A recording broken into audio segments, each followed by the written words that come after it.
People want to make success rocket science. Success is not rocket science. You go and find the thing that you don't know, learn the thing you don't know, and do the thing you haven't been doing, and get the life you say you want. What if you change your dance with fear? What if you tell fear, you're welcome in my life because you're gonna come. Can't keep you away. But when you come, I'm not going to stop. What you can do tomorrow, why not do today? What you can do today, why not do right now? Top 10, I got a top 10. Got my motivation high for my top 10. Gotta learn from the wise women and men. All my life, like 9 for my top 10, top 10, 9. This one's for my top 10. Need motivation? Watch a top 10 with Belief Nation. Hey, it's Evan Carmichael, and this channel was created to help you overcome the #1 challenge that is holding you back, a lack of belief in yourself. You watch these videos because you know there's something more inside you too. You have Michael Jordan level talent at something. So get ready to feed your brain, celebrate yourself, and stop making excuses with Lisa Nichols and my take on her top 10 rules to success. Enjoy. Okay, let's kick it off with rule number 1, feed your brain. I begin to become an explorer of what I don't know. I want to read books I'd never read. I want to hang around people that I'd never hang around. I want to know what they know. I want to have discussions about things I'd never talked about. I wanted to feed my brain something that my brain didn't know, so that my brain can tell my body to do something it never done. So then when my brain feeds my body and my body feeds my life, then I begin to have an experience that I'd never had before. It wasn't rocket science. People want to make success rocket science. Success is not rocket science. You go and find the thing that you don't know, learn the thing you don't know, and do the thing you haven't been doing, and get the life you say you want. All I wanted was unfamiliar. But you have to understand that most people don't invite in unfamiliar because people are more committed. Hold on. People are more committed to a familiar discomfort than they are to an unfamiliar new possibility. The key words are familiar and unfamiliar. See, we want to have a new experience while having some of the same behaviors because they're familiar to us. Yeah, they're comfortable. They're familiar. Some of them not even comfortable. People in relationships are not even comfortable. True. It's just familiar. People are still at jobs that aren't even comfortable. Yeah. They're just familiar. So that's the crazy, is that we are more committed to a familiar discomfort than we are to an unfamiliar new possibility because of the familiarity, not even the comfort. I became comfortable living in the discomfort of the unknown. Rule number 2, celebrate yourself. Is to, instead of making big macro goals, you know, those big bodacious goals, make some micro goals, smaller goals. I don't make an annual goal. I make quarterly goals. I make monthly goals. And each quarter and each month, the goal that I hit, I stop and celebrate myself. Now, I celebrate myself by making me something really good and inviting one person over or 3 people over and say, I'm celebrating myself for small micro wins. Taking myself out for a nice night, something to eat, or just sharing with a friend. Celebrating yourself along the journey is also not keeping your wins a secret. I used to keep my victories a secret. I would get an award, or I would close a deal, or I would get a new contract, or I would whatever. And no one knew because I didn't want to brag. Well, what if I know I'm not a bragger? Like, what if you know you're not a bragger? Can you not be someone who brags, but is someone who wants to celebrate yourself along the journey? We're all like little 3-year-old kids. What gets celebrated gets repeated. And if you want to repeat successful behaviors, then you got to celebrate them, because what's celebrated gets repeated. Rule number 3, stop making excuses. So the first thing I said was, I'm done with this level of misery.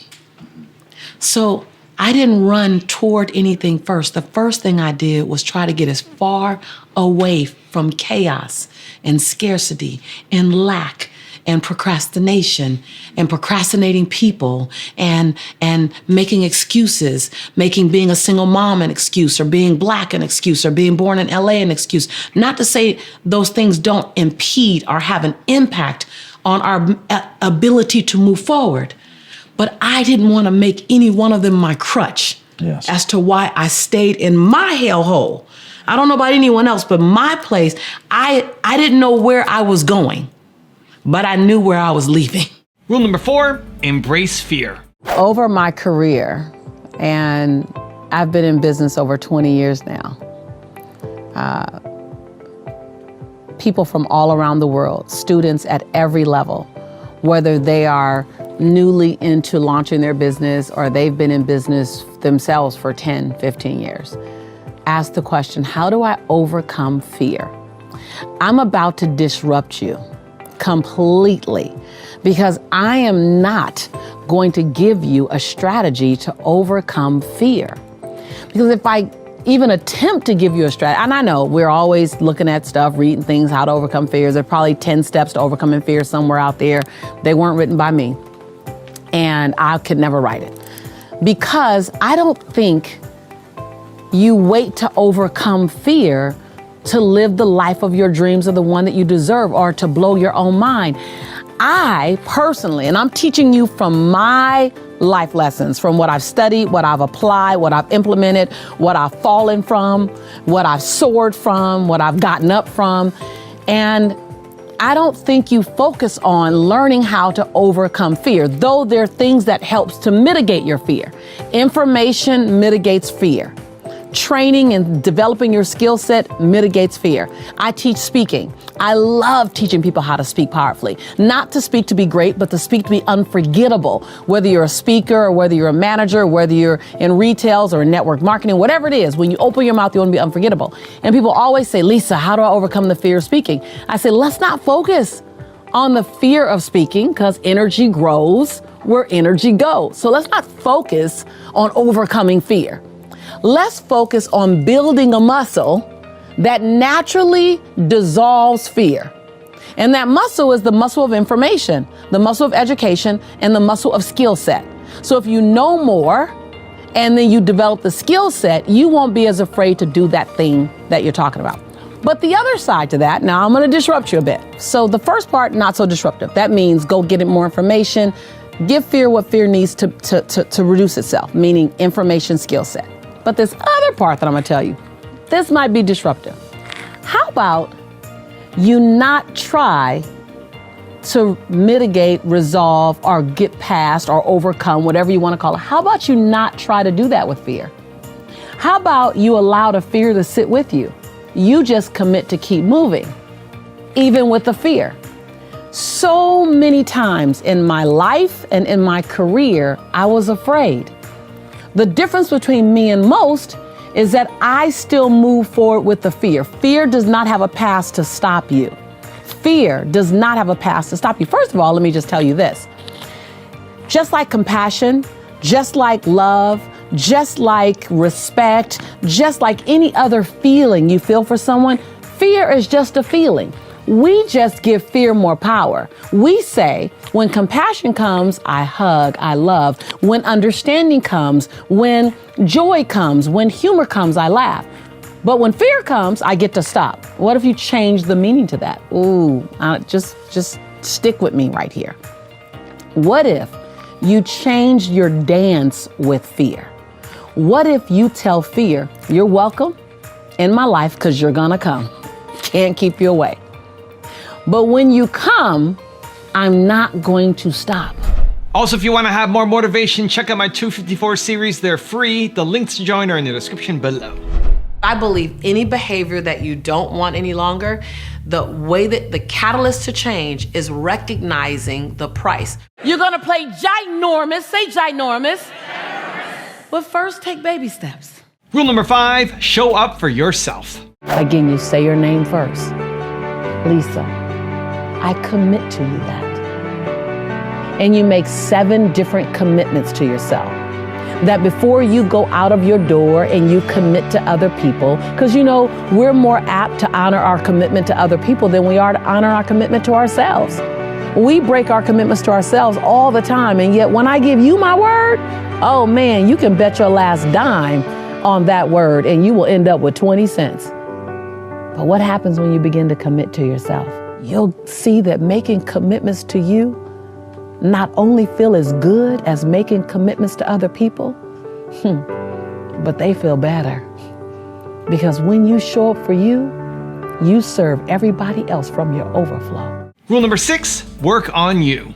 One of the big things that I've learned is that the more I owned my own authority, the more I can honor other people's awareness, honor where they are. The more I stood in my own grace and compassion, the more I can honor the grace and compassion of others.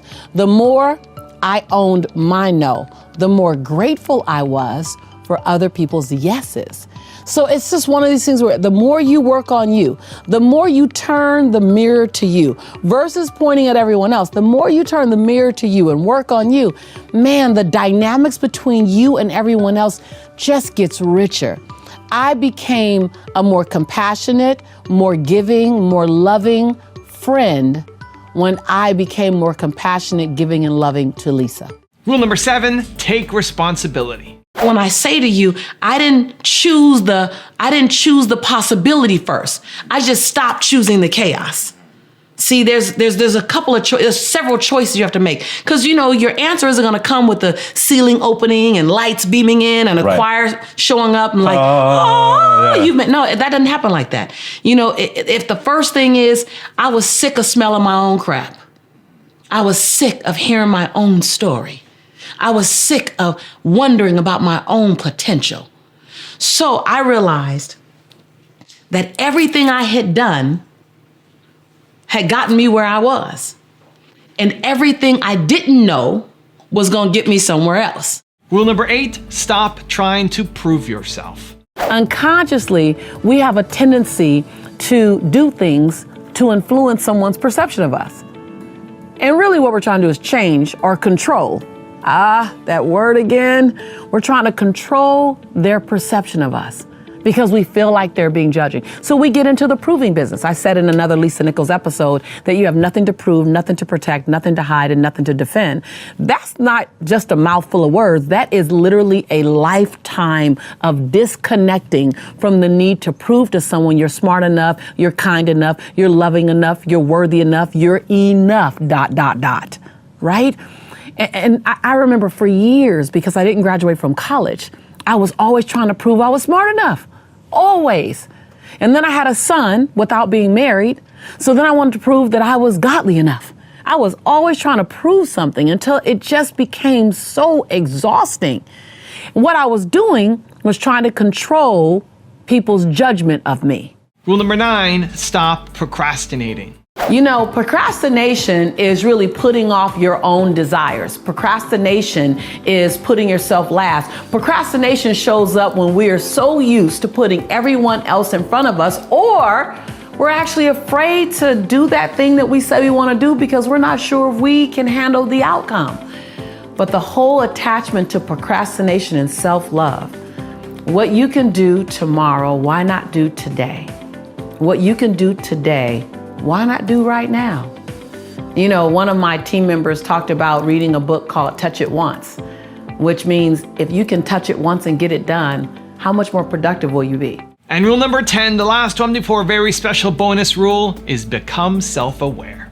What happens when you feel like you're always being judged? Number 1 is divorce yourself from trying to manage someone's judgment of you. I know that sounds backwards, because we want to go over there and change them. I know. Well, when I figure that one out, you'll be the first to know. But in the meantime, how can you separate yourself, divorce, I know it's a strong word, but that's the separation, from the need to monitor other people's judgment of you? Let me tell you what that answer is. You go over to self-awareness. You go over to recognizing I am whole. I am smart enough, I am wise enough, I am kind enough, not from a bragging way, not from a self-righteous way, from the most humble way possible.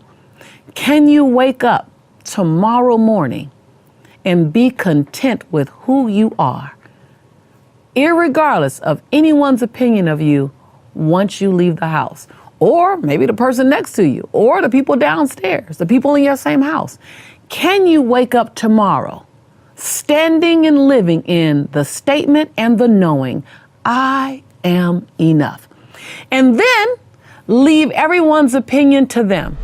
Now I have a special bonus clip from Lisa on how to understand the power of anger that I think you're going to enjoy. But before that, it's time for the 3-point landing questions. Let's go from just watching the video to taking action. Here we go. Question number 1. What do you need to stop procrastinating on? Number 2, how can you show up for yourself this week? And number 3, what's the fear that you need to embrace? And if you like this video and promise you take action after watching it, we don't just watch videos, we take action. Put a hashtag believe down in the comments below, make that promise to yourself, and then get to work. Anger is an emotion that brings with it so much anxiety, stress. It's a shutdown emotion. It literally is a shutdown emotion. And it's an emotion that we never invite in. It's very intrusive. It intrudes and it causes us to be smaller than we want to be. It causes us to not stand in our glory and in our greatness. It causes us to be absent of love or absent of, peace of mind. Anger doesn't live with those things. It's like oil and water.